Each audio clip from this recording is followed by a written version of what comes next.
Hello, another summary of our work tonight with 7 days ahead, looking at the major world markets, major liquid world markets. And you'll see, looking first at currencies, that the dollar-euro, there's dollar weakness, which is in line with our general view that the dollar is set to weaken, having broken through this falling diagonal and the prior high, acting as good support. And you'll see that there's been tremendous 3 times the dollar's tried to weaken through, strengthen, I beg your pardon, through 114.73 against the euro, but is now on another surge of weakness against the euro, having broken this downtrend which has lasted since January. So this is the bottom formation of some complexity. It looks like more or less a double-headed head and shoulders reversal if we draw the neckline from there to there, which suggests a move to about this level. But in any event, it's in line with our long-term views. So we are set fair, we think, for further dollar weakness, particularly against the euro. It's not quite so clear against the sterling. Sterling has been getting stronger, no question. And it looks as if it's similarly set up, but not quite as compelling situation as that against the euro. Against the yen, we've been for dollar strength and further yen weakness. So that has been good so far, but the recent dollar weakness has made this trend pause against the yen, but we think it will, due to this triangle, reignite at some point and push further against the yen as the yen weakens. Stocks, they have bounced remarkably from the sell-offs of some weeks ago, and their bull trends remain very much intact. Here's the long-term trend of the S&P. Here is the bounce 3 weeks ago off the prior high, 64.56. There isn't a clear bottom formation driving this rally, but it certainly looks good. It's exceptionally powerful insofar as it broke back through these prior lows, 66.39 here and here. The break back through this line, it did pause there, but once through, it looks very strong, as does the Euro Stoxx 50, similar sort of pattern. It's even gapped up, as does the FTSE, bouncing off its prior high 99.62.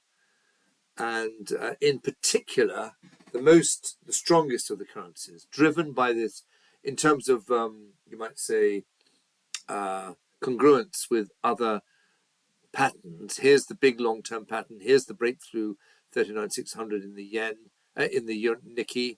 Here is the triangle driving this latest once through 39,600, driving the market higher. Here is the pullback that we've seen in all markets, and here is the bounce, which is in detail, which is a completed head and shoulders reversal, certainly taking the Nikkei up to its prior high, all-time high, and probably beyond. So we're unambiguously bullish of the Nikkei, no question about it, and all these stocks look good.